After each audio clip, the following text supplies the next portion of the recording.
me dijeron. ¿Y qué dijeron? ¿Quién? El maestro. ¿El maestro? Sí, el maestro. Un niño llamado Tito. Y aunque Tito había perdido la mano derecha, era el niño más alegre y travieso de su pueblo. Con el muñón siempre golpeaba a todo aquel que conocía. Él nunca estaba tranquilo. Manco, manco, manco, lo llamaban sus compañeros de la escuela en son de burla. ¡Qué terrible! Así es. Una tarde, el maestro decidió narrarle lo sucedido. Resulta que este valiente muchachito y su amigo Vero decidieron ir a pescar paiche, un pez enorme de la selva que se encuentra en los ríos y en los lagos de la Amazonía. Con los remos, ambos impulsaron río abajo la pequeña canoa en la que ellos viajaban, recorriendo así los torrentosos lugares de la selva. Adentrándose al área que une el caudaloso río y el lago, pasaron por un lugar tan estrecho que las ramas de los árboles de ese lugar chicotearon la embarcación hasta casi derrumbarla.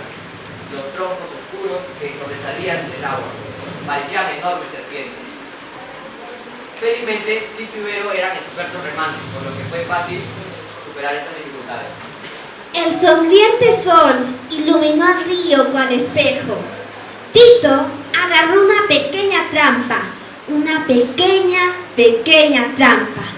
Tito se acercó al río y entonces, ¡zas! ¡Un caimán! ¿Un caimán? Sí, un feroz caimán. Este caimán había apresado el pobre brazo del muchacho, el cual había ocasionado que Tito estuviera en el río junto al caimán, prácticamente botado a su suerte. Su amigo Vero, que se encontraba sobre la canoa, estaba presenciando aquella batalla, una batalla de vida o muerte. Sucede que Tito no es un niño cualquiera. ¿Ustedes creen que Tito se rindió o creen que persistió? Amigos míos, Tito es un niño valiente, tan valiente como tú. Tito, con sus dos pequeños dedos, atacó a aquel feroz caimán. El caimán retrocedió, no sin antes hacer que Tito perdiera su mano. En ese instante, Tito aprovechó la oportunidad dada y entonces, junto a su amigo Vero, remaron lejos de aquel caimán casi ciego y se unieron a salvo. Esta fue la historia de Vero y su amigo Tito y sus aventuras en la Amazonía. Y colorado, este cuento ha acabado. Bien, vamos con fuerza, un aplauso para ellos. Andro Monja, Yadira Salva y Belén Zapata.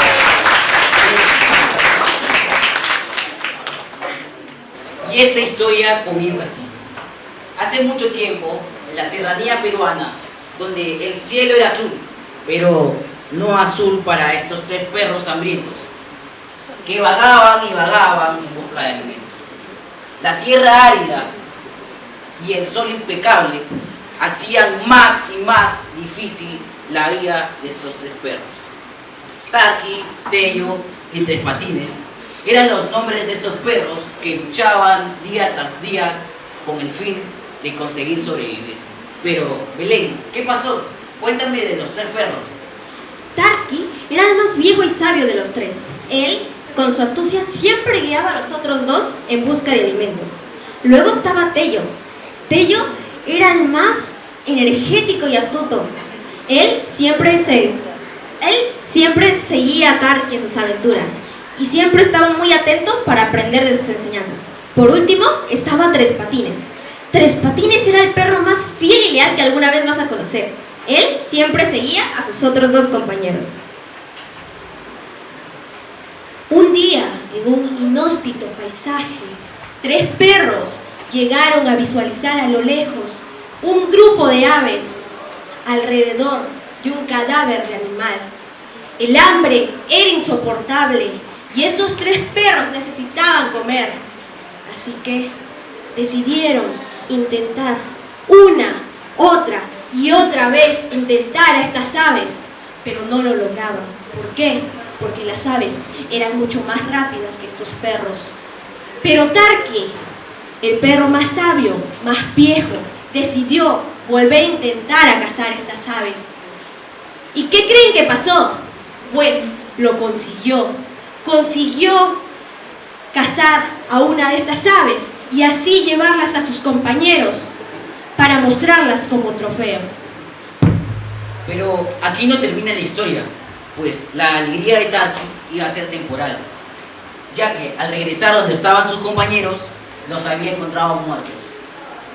El hambre y el agotamiento habían acabado con la vida de Tello y Tres Patines. Tarqui comprendió en ese momento que la lucha que había tenido había sido en vano. Su victoria había sido inútil. El pobre perro viejo, con el corazón roto, se vio obligado a enterrar a sus dos amigos. Y en medio de sollozos y llantos, también se vio obligado a continuar con su camino en busca de comida. Comprendió entonces que a veces la supervivencia tiene un costo demasiado alto. A pesar de sus últimos de sus días, ellos, con tanta valentía, lograron conseguir su objetivo, pero con sus constantes luchas, no todos pudieron terminar vivos. Y pues, colorín colorado, este cuento triste ha terminado. Todos sus habitantes vivían tranquilos, hasta que un día algo terrible sucedió y ocurrió que aquel pueblo tuvo que soportar una espantosa plaga que no parecía tener remedio. Pero entonces, su alcalde se le ocurrió una ingeniosa idea y empezó a redactar un pregón. Y decía así: queridos pobladores del pueblo de Jamelín, se ha sabido que esta plaga está afectando nuestras cosechas y se ha decidido entregar 1000 ducados de oro a aquel que pueda librar a Jamelín de esta plaga. Cerca del pueblo vivía un flautista solitario que nunca salía de su casa, y cuando se enteró de aquel anuncio, se dirigió al pueblo para ofrecer sus servicios. Una vez en el pueblo, y se dirigió a la plaza y dijo: habitantes del muy amado pueblo de Jamelín, yo los libraré de esta plaga que acecha con todo a su paso, pero necesito que todos permanezcan en sus casas. ¿Y saben cuál era el secreto de este flautista? Así es, era su flauta, una flauta mágica. Y aquella misma tarde se recorrió todas las calles de Jamelín, tocando una dulce melodía: firulí, firulá, firulá, la, la. Y entonces, de repente, de todos los rincones del pueblo empezaron a salir las ratas, que lo siguieron hasta la orilla de un río.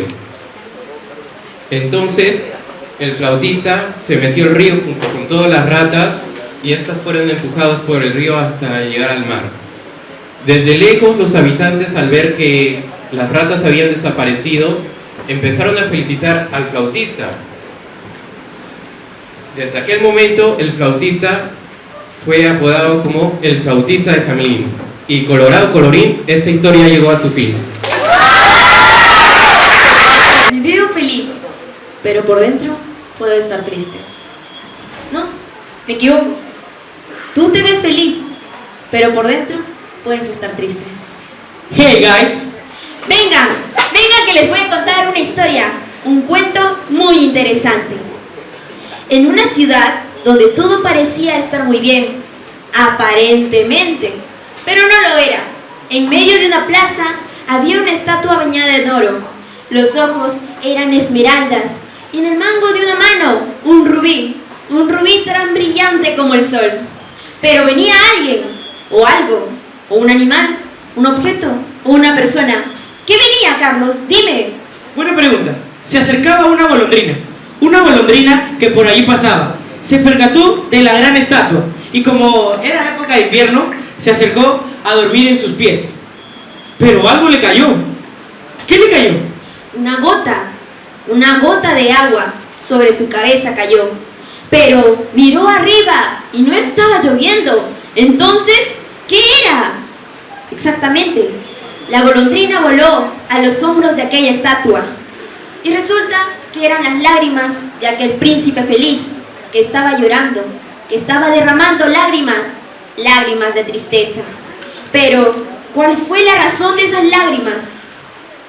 El príncipe, con una cara de tristeza, le dijo a la golondrina: cuando yo era joven, vivía en el palacio de la despreocupación, en donde no existía la tristeza, todo era felicidad. Ahí vivía yo. Pero cuando morí, me pusieron en esta estatua, y desde acá en lo alto puedo ver las miserias y las tristezas que ocurren en el pueblo, en la oscuridad y en el lugar más inhóspito que pueda haber en este pueblo. Como en la actualidad, ¿verdad? Sí, se asemeja mucho a este tema. Pero entonces el príncipe feliz le dijo: golondrina, golondrinita, en esta noche que te vas a quedar, por favor hazme el favor de tomar de uno de los rubíes que tengo y dárselos a aquella persona que tiene las manos hinchadas. Una persona que en un lado y en una esquina tiene un bebé enfermo, viviendo en fiebre. La golondrina aceptó, agarró el rubí y se lo llevó a aquella señora que yacía dormida. Pero antes de irse, con el aleteo de sus alas, ayudó a aquella niña para que bajara la fiebre. ¿Cuál es el siguiente caso? ¿Qué pasó? Aparte del rubí, ¿qué más tomó? Antes de ese caso, el principito feliz, al ver que no le quedaban más rubíes, le dijo a la golondrina: por favor, lleva el ojo, en mi ojo que tengo la esmeralda, a un director de teatro, el cual no podía terminar su obra debido a que el hambre y la tristeza no lo dejaban terminar. Él estaba sentado, recostado ahí, donde había papeles sucios y violetas marchitas. La golondrina se negó rotundamente, pero el principito emanaba una tristeza que la golondrina aceptó. La golondrina llegó con facilidad al techo y puso la esmeralda en la mesa. Cuando la golondrina se fue, el director de teatro pudo ver la esmeralda, lo vendió a un joyero y gracias a eso pudo terminar su obra de teatro. Pero la golondrina ya quería ir a aquellos lugares cálidos. Pero antes, el príncipe feliz la retuvo. Golondrina, golondrinita, por favor, solo una noche, tan solo una noche más quédate, por favor. Y dale otro de mis ojos a aquella niña que no tiene para un abrigo ni un zapato, que está vendiendo fósforos, pero se le cayeron al río. Pobre niña, que si regresa a casa sin ningún dinero, sus padres la regañarían muy feo.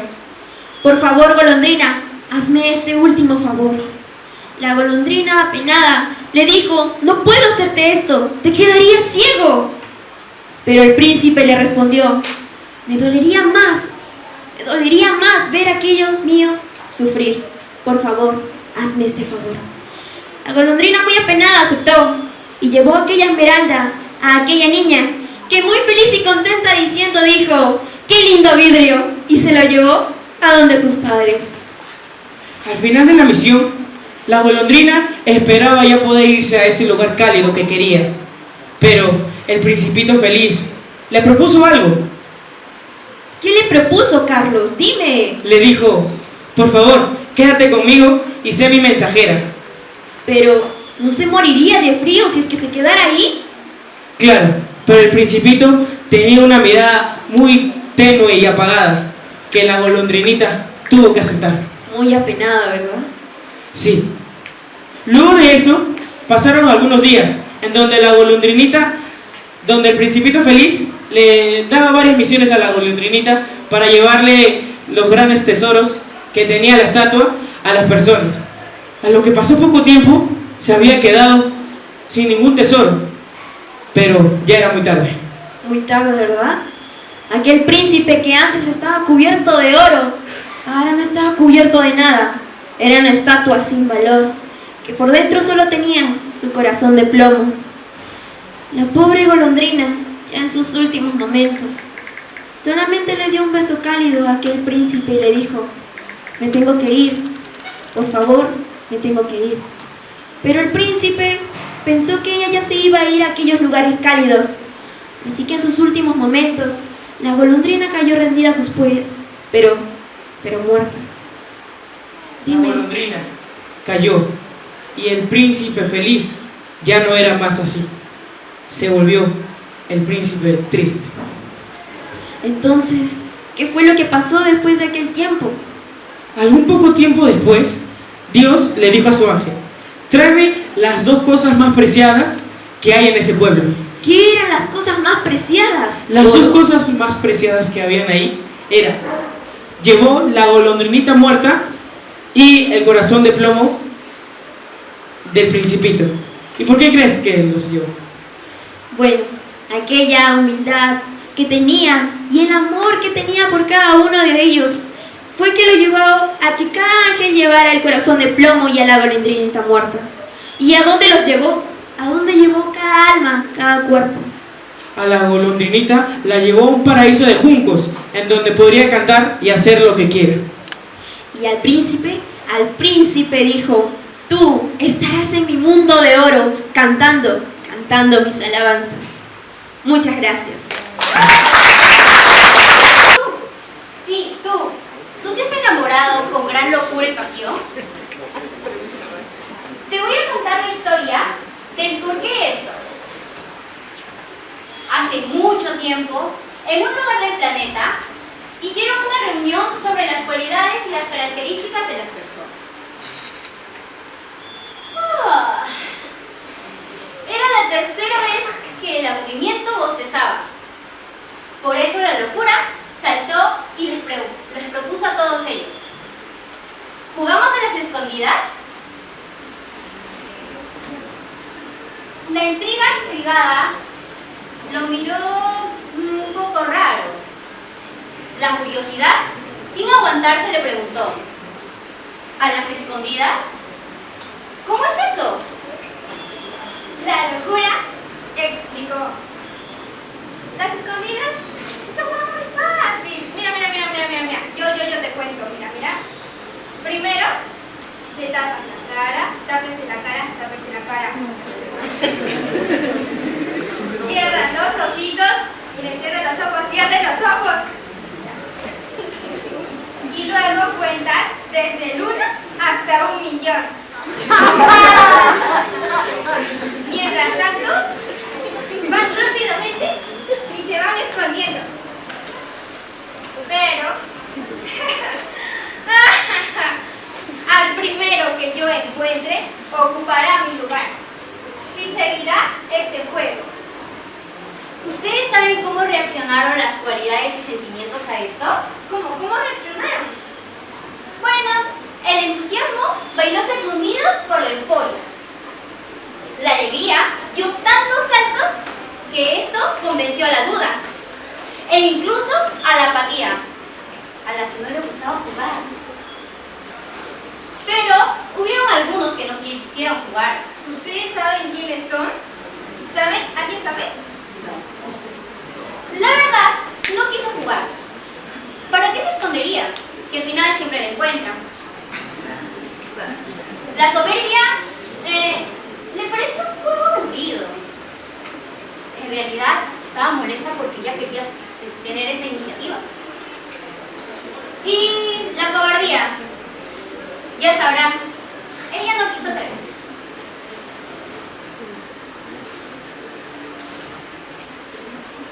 1, 2, 3, contaba la locura.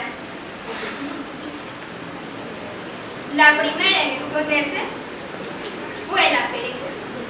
Ella, tan floja como siempre, cayó en la primera piedra que vio en el camino. ¿Pueden creerlo? La segunda fue la fe. Ella subió al cielo. Después, la envidia. Ella se escondió en la sombra del triunfo. El triunfo había llegado a la copa más alta de un árbol. La siguiente fue la generosidad. Ella aún no sabía dónde esconderse, pues cada lugar que encontraba le parecía maravilloso para cada uno de sus amigos. ¿Un río cristalino? ideal para la belleza. La guinda de un árbol, perfecto para la timidez. El vuelo de la mariposa, perfecto para la voluptuosidad. Las ráfagas de un viento, perfectos para la libertad. Y así terminó por esconderse en un rayito de sol. El egoísmo, él al principio había encontrado un sitio perfecto. Era cómodo y ventilado, pero era solo para él. El olvido, bueno, ya se me olvidó, pero no es importante. Y la locura siguió contando. 990.999, todos ya se escondieron, ¿no? ¿Dónde están? ¡No los veo! ¡Escóndanse! No todos se escondieron. ¿Qué falta? Faltó el amor. Encontró todos los sitios, pero ya estaban ocupados. Después fue y vio un ramo. Habían flores. Se quiso esconder entre las flores y estuvo muy bien.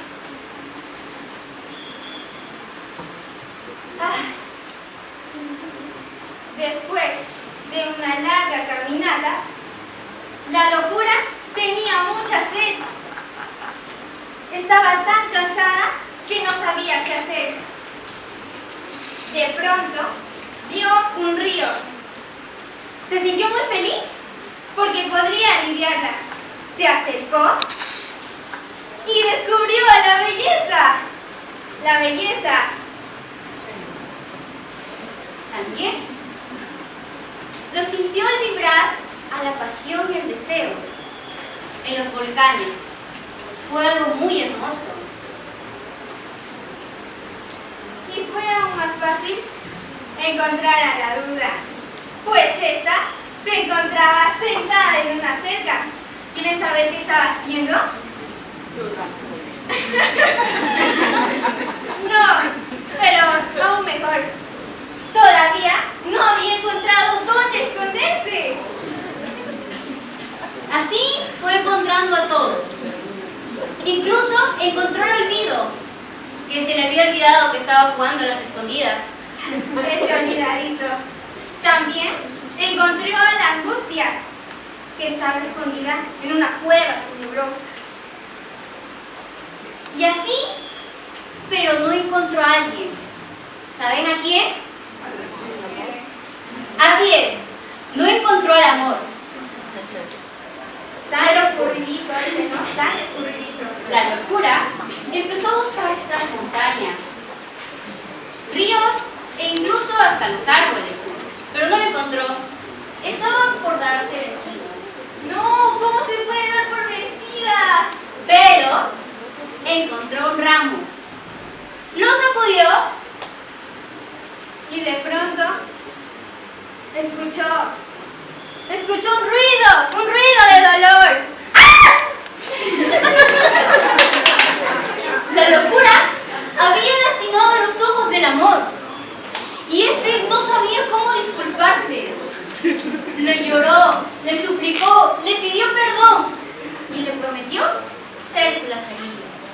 Desde este momento, cuando las cualidades y las características bajaron por primera vez a la tierra a jugar este divertido juego, el amor fue ciego y la locura su compañía. Imagínense encontrar una historia donde sea narrada por un psicópata, un animal, que escribía su infancia, pero no cualquier infancia, era una infancia donde se abrían las puertas para el infierno. ¿Pero a qué va todo esto? Esta historia es de Alan Poe. Aquel hombre que le encantaba y sentía una atracción por los gatos. Y además él tenía una colección de animales. Un pájaro, un loro, un mono y también un gato en especial. El gato negro. Él Como todo cualquier ser humano, se enamoró de una mujer. Era tan bella que tenía la misma afición por los animales. Entonces, ella también amaba a un gato. Era el gato negro. Le amaba tanto que incluso su propio esposo sentía un poco de envidia por ese animal.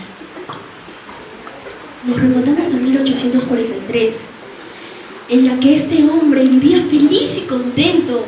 La armonía, las flores, todo era color rosa. Hasta que una vez se tornó de gris.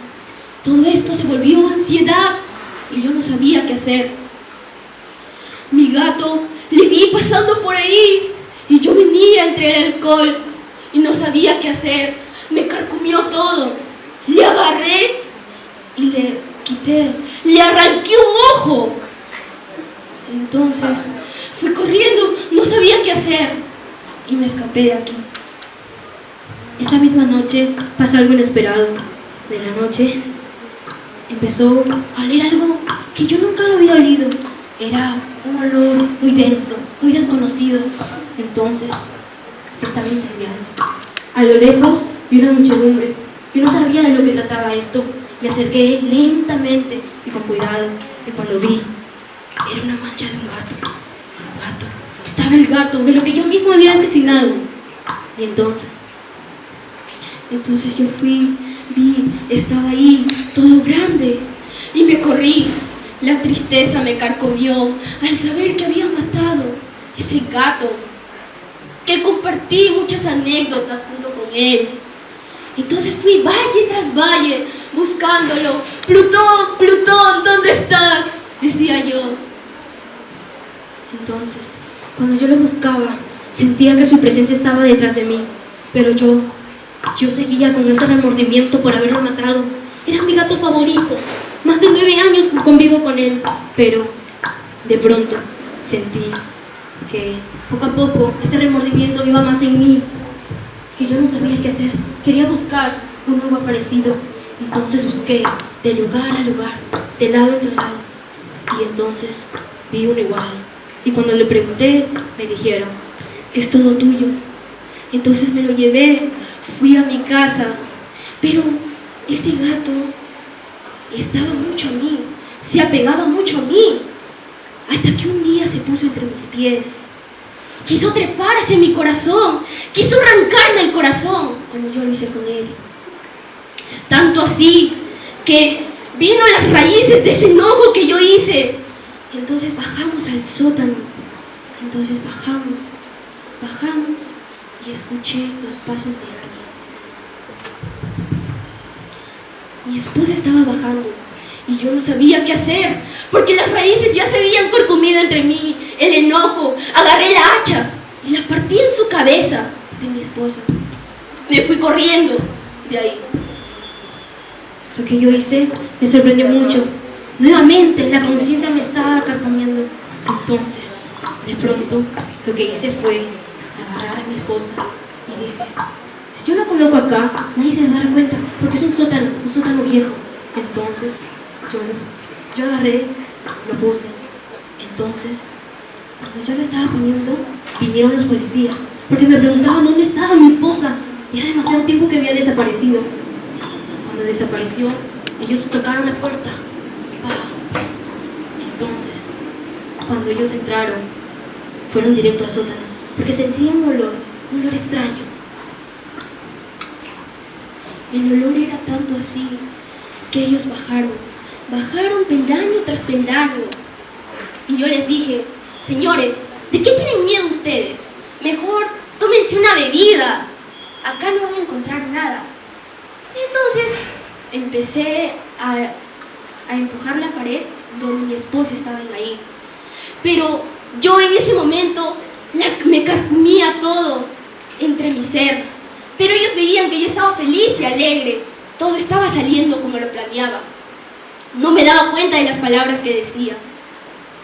Entonces yo, tambaleando, me arrimé a la pared y dije: caballeros, aquí no hay nada. Lentamente fui, me acerqué y se escuchó un sonido extraño. El gato Plutón venía. La pared se fue cayendo lentamente. Y bien ahí, que ese gato su hocico estaba lleno de sangre, comiéndose al cadáver de la mujer. Yo no lo podía creer. ¿Cómo fue todo esto tan rápido? Todos esos sentimientos nuevamente. No lo podía creer. Entonces, lo que yo hice fue pasarme de miedo. Entonces supieron lo que yo de verdad había hecho. Pero ese maldito gato tiene la culpa. Él lo hizo todo. Yo no tengo la culpa de nada. Me fui de esa ciudad a hacer de nuevo mi vida. Y hoy en día me encuentro en la cárcel con una pena preventiva. Todo por culpa de ese maldito gato. A 5 minutos de morir. Gracias.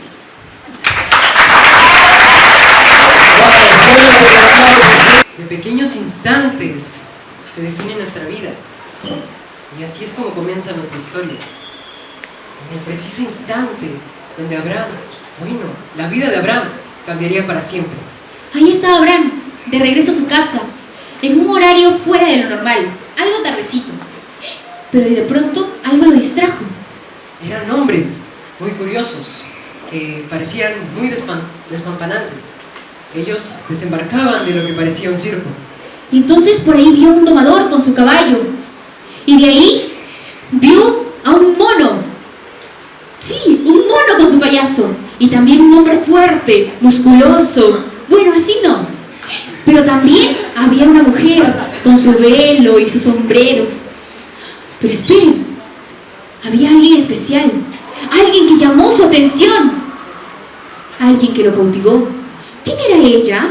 ¿Ella? Sí, ella. Era una niña blanca, blanquísima, blanquísima, con cabello dorado, sonriente. Y entonces él la vio y se quedó cautivado. Estaba recontra atónito al verla, pero luego vio que se alejaba entre la multitud. Pero él la siguió con la mirada. Al parecer, la joven logró despertar en él un sentimiento hermoso y maravilloso. Sí. Y bueno, entonces él se quedó así, embelesado con ella. Y bueno, tenía que irse rápido a su casa. Era tarde. Su mamá le iba a gritar. Y su papá, ni qué hablar. Y bueno, llegó a su casa, se metió a su cuarto y descansó en su cama. Pero escuchó a su hermanita que le trajo un poco de comida, pues había llegado tan tarde que no alcanzó a cenar con su familia. Sí. Y al día siguiente, su padre les tenía una sorpresa. ¿Ustedes qué creen que será? Era un sobre, que adentro parecía tener algunos papeles. Inmediatamente se lo dio a la madre para que ella descubriera qué es. Ella pedía calma para ver qué había dentro del sobre. Dentro habían entradas para el circo, pero ¿qué funciones había? Mira. Acá está. Acá promocionan a un caballo blanco que sabe matemáticas. Más que Luis. ¿Más que Luis? Más que Luis, imagínate. Mira, también un payaso con su mono. ¿Por qué me miras así? Mira. También un hombre musculoso. Así no. La función estelar. Oye, sí, lo especial. El vuelo de los cóndores. Con su protagonista llamada Miss Orquídea. Estoy seguro de que Miss Orquídea era la niña del principio. Y Abraham también lo sabía, lo sospechaba. Y bueno, la función ya debía comenzar. Entonces ellos se comenzaron a alistar así, se pusieron así, todos guapotes, así, y se fueron rumbo al pueblo. Y entonces cuando llegaron a la entrada, se distrajeron un ratito con los potajes, con las bebidas. Sonó la primera campana, y así la segunda y así la tercera. Y empezó la función. Estaban todos los artistas al centro del escenario, y al frente Miss Orquídea, con su vestido de puntos y sus zapatillas rojas. Sí, y el primer número iba a comenzar. Entonces pasó el musculoso, el fuerte, ahí todo espampanante con sus músculos y un bigote negrito y alargado. La muestra del bigote porque los músculos lo mostramos después. ¿Qué más? Estaba Miss Blackner con el caballo, ese que dicen que es mejor que Luis. Ese. Oye, y después viene el payaso con su monito. Y también Mr. Glandis con su oso bailarín. Y ahí, y el mono haciendo piruetas. Y también, había un mago que sacaba un conejo y luego sacaba un florero y así. Pero de pronto llegó la función estelar. Abraham lo sentía, el público lo sabía. Había llegado la hora del vuelo de los cóndores. Sí, y ahí estaba Miss Orquídea. Se cogió del trapecio, que se la habían pasado con una cuerda. Y entonces colgada, ¡fua!, pasó hacia el otro lado del escenario. En el otro extremo le esperaba otro trapecio.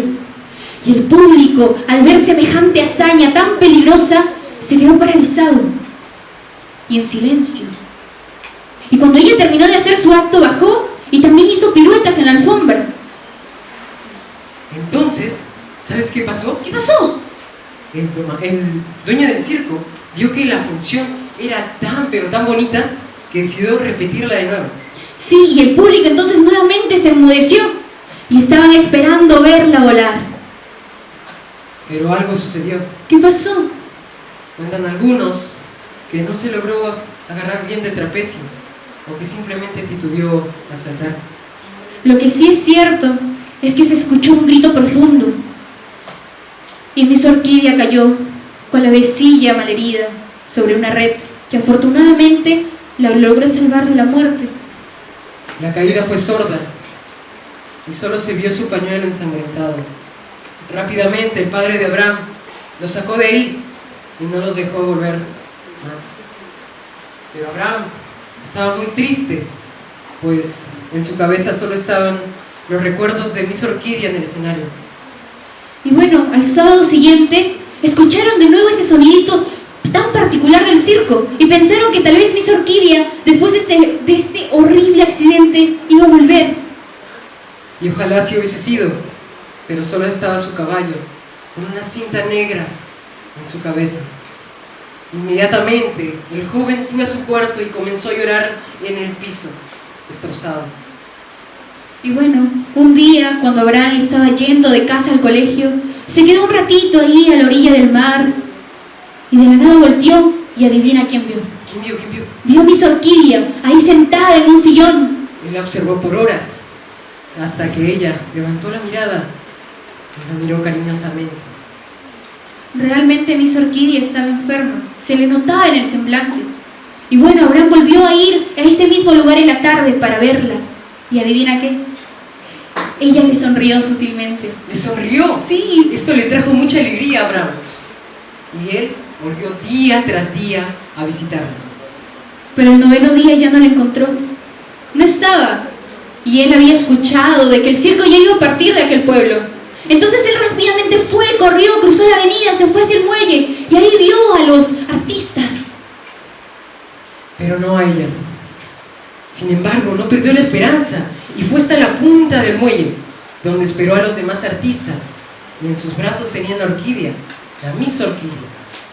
Ella la buscaba con la mirada. Pero Abraham se abrió paso por la multitud y al pasar por su lado, solo atinó a decir un adiós tan único como el horizonte rojizo que anuncia la muerte del sol, tan único como un amor de niño, tan único como esa bella niña. Y así es como termina esta devastadora historia. A veces yo imagino a Miss Orquídea volver hacia el muelle y encontrarse de nuevo con Abraham para continuar esta historia que jamás debió acabar.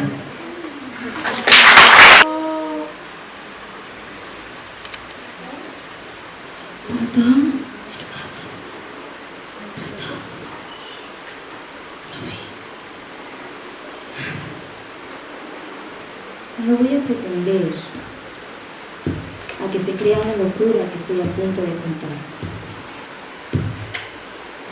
Sin embargo, todo lo que voy a decir es tan cierto como que ahora estoy condenado a muerte y mañana me van a ejecutar. Cuando era niño, era una persona muy agradecida. Siempre he amado a los animales. Siempre me consideré una persona totalmente noble. Los animales siempre han sido mi vida. De hecho, me casé joven, con una bella dama, una mujer hermosa, una mujer con una bondad implacable y que compartía mi mismo amor por los animales. Cuando nos casamos, tuvimos muchas mascotas. Tuvimos loros, tuvimos monos, pero hubo uno en especial, un gato. Un gato grande. Un gato negro. Negro. Su nombre era Plutón, como el dios del infierno para los griegos. Plutón era mi camarada. Yo le daba de comer, él solo comía de mi mano. Me seguía a todas partes. Hasta que un día, el demonio se apoderó de mí. Me volvió una persona egoísta, cruel, desalmada. Empecé a maltratar a los animales e incluso le levanté la mano a mi pobre mujer. Estaba loco. El alcoholismo me había consumido. Yo era débil. Débil como el aire. El gato que tanto me persiguió. El gato que amo, que amé. Lo detestaba. No soportaba verlo. Lo veía y lo quería matar. Yo no lo aguantaba más. Un día simplemente agarré un cuchillo. El pobre gato, esperándome donde siempre. Me acerqué lentamente. Y le saqué el ojo. Pero su ojo salió. El pobre gato estaba tan asustado. No sentí pena alguna. Me gustó. El gato estaba sufriendo. Y a mí me daba risa. Me gustaba el sentimiento de haberlo hecho. Pero eso no quedó ahí. No lo soportaba más. Y verlo sin un ojo me irritaba más. No lo pude matar, no lo quería, pero lo quiero matar. Estaba descansando tan tranquilamente. Me acerqué. Creo que pensó que lo iba a acariciar. Pobre gatito. Me acerqué a él lentamente. Y lo tomé del pescuezo. El aire se le iba. Estaba muriendo.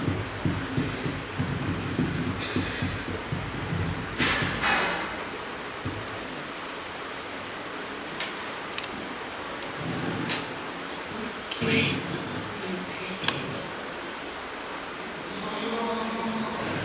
4 días después llegó la policía a investigar el caso. Yo lo llevé al sótano. Ellos sospechaban, pero no tenían pruebas. Buscaron entre los muebles, entre las cosas, y no vieron nada. Cuando ya se estaban por ir, yo, en mi locura, en mi histeria, les dije: mira, qué paredes tan sólidas.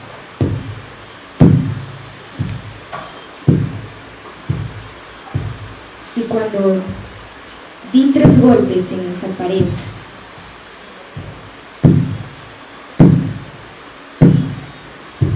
vi la cabeza de mi mujer y encima un gato sobre la cabeza putrefacta de mi mujer.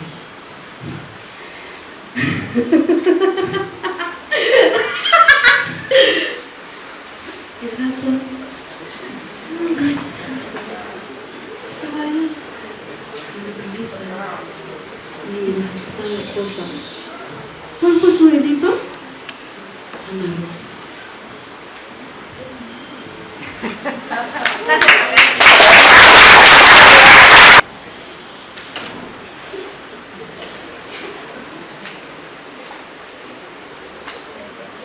¿Los han visto? Parece que no. ¿Los han visto? ¿Y ustedes? ¿Lo conocen? ¿Cómo no? ¿Cómo no van a saber de Efraín y de María y de su amor particular? Pero bueno, primero que todo, ¿los conocen o han escuchado sobre ellos? Ay, estos muchachos. Es un cuento, pues, chicos. Es un cuento llamado María, de mi gran amigo George Isaacs. Bueno, déjenme y les cuento un poquito más la historia. Hace mucho tiempo, en las colinas de la hermosa Cauce, una hermosa ciudad de mi gran Colombia, de mi bella Colombia, bella como todas las profesoras, existían dos jóvenes muy guapos. ¿Saben quiénes eran? ¿Saben? Pues Efraín y María, chicos. Efraín era un chico rubio, era un chico guapo y muy simpático, así como yo. María era una chica guapa, mestiza, con una sonrisa hermosa, unos ojos risueños y una mirada hermosa. Ellos desde pequeños compartieron muchos momentos de aventuras. Jugaban, como todo pequeño, a las escondidas, a las chapadas o al limbo. Todo esto en la finca de Efraín, ya que la familia de Efraín tenía plata. La familia de Efraín era criollo. Pero mientras más iban creciendo, se fue revelando un secreto, un amor, un sentimiento incomprendido que debía mantenerse oculto debido a todas las barreras sociales. ¿Saben ustedes por qué debía mantenerse oculto? ¿Saben? No. Vamos, chicos. ¿Alguien ha leído el cuento? No. Claro, como tú decías, Efraín era una persona, era un chico guapo, simpático, castaño, muy... Como yo. No, Efraín. Y Melissa. María. María era una chica muy linda, hermosa. Su belleza se ponía a compararse con la naturaleza y competía con la naturaleza de lo que lo rodeaba. Y aún así, la naturaleza seguía perdiendo. Ellos eran dos chicos que estaban completamente enamorados. Caminaban, su cuento era como un cuento de hadas. Ellos pasaban por los prados y jugaban entre ellos, las miradas furtivas que hacían entre ellos. Estaban enamorados. Pero, la sociedad y su familia no permitía que ellos estén juntos. ¿Ustedes qué creen? Que ellos estaban completamente enamorados y la sociedad y su familia no permitía que ellos estén juntos. No deberían hacer eso. Claro. Estamos enamorados. Exacto, están enamorados. Es justamente lo que yo pensaba, lo que yo hubiera imaginado. ¿Pero qué? Esperen, chicos, ustedes están enamorados, sí. Pero hay un pequeño detalle. Hay un pequeñísimo detalle. ¿Se lo dices tú o se lo digo yo? Lo digo yo. Lo que pasa es que Efraín y María eran hermanos.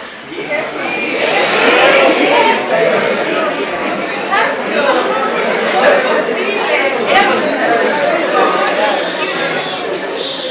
Está bien, chicos. Les sigo contando. Ellos eran hermanos. Sí. Por supuesto que sí eran hermanos. Pero hay un pequeño detalle. No eran hermanos de sangre. Verán, el papá de Efraín tenía a su mejor amigo desde la infancia. Ellos se conocían desde mucho tiempo. Cuando ellos crecieron, el amigo del papá de Efraín se casó con la mamá de María. Pero cuando María cumplió 5 años, pasó algo muy fuerte para la vida de María. ¿Qué pasó? La mamá de María se enfermó. ¿Qué? ¿Y adivinen de qué fue? ¿Qué? ¿Cómo? Cáncer. ¿Qué? Fue muy triste. Lamentablemente, esta familia no tenía los recursos necesarios para poder pagar sus pastillas para que se pueda recuperar. Lamentablemente falleció, dejando a María huérfana, sin una familia. No, pobrecita. Sí. No. Muy triste. ¿Se imaginan ustedes quedarse sin su mamá a una corta edad? Sería muy difícil. Sí. En serio, pobrecita, pobre María. Pero no estén tan tristes, porque ahí es cuando ingresa el papá de Efraín y adivinen qué pasa. Adivinen qué pasa. ¿Qué pasó? El papá de Efraín adopta a María. Sí. ¡Qué bonito! De verdad, qué lindo, la adopta. Y es ahí cuando Efraín y María crecen juntos. Pero Efraín se va a estudiar a Bogotá. Y bueno, yo pensaría, ¿no? Nosotros pensamos, Efraín se va a estudiar a Bogotá y quizá el amor que siente por María se podría debilitar. Sin embargo, cuando ellos vuelven a reencontrarse, su amor vuelve a ser más duradero y fortalecido, porque ahora son más maduros. Y estos sentimientos persiguen por ambos. Lamentablemente, el amor de ellos era prohibido, muchas veces juzgado por la sociedad. Obviamente, a ellos se les creían que eran hermanos, no sabían la verdadera historia de María y obviamente seguían con los prejuicios de qué dirán, qué es lo que puede pasar entre ellos. Y era una barrera a los que ellos no podían seguir. Tenían que reprimir sus emociones y sus sentimientos a las personas que amaban. ¿A algunos de ustedes les habrá pasado eso seguramente? Sí me ha pasado. No, por eso. Pero bueno, ¿quieren saber qué sucedió después? ¿Qué? Sí, después. Bueno, pues, en un día, cuando el sol resplandecía y el aroma de las flores encantaba la ciudad, María cayó gravemente enferma. ¿Qué? Muy enferma. Y a pesar de que Efraín, su amor, intentó salvarla con todo lo posible, buscó remedios, medicina natural y pidió ayuda a todos. Claro, él la quería demasiado. Era un hermoso amor. Era hermoso. Pero a pesar de todo, María falleció. No. Y lo peor de todo es que María falleció de la misma enfermedad de su madre, del cáncer. Sí, Era hereditario. exacto, era hereditario. Lamentablemente Efraín se quedó triste.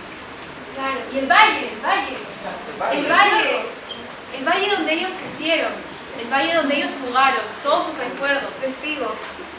El valle fue su testigo y aún así el valle lloró con él. El valle lloró con Efraín. Y aún así...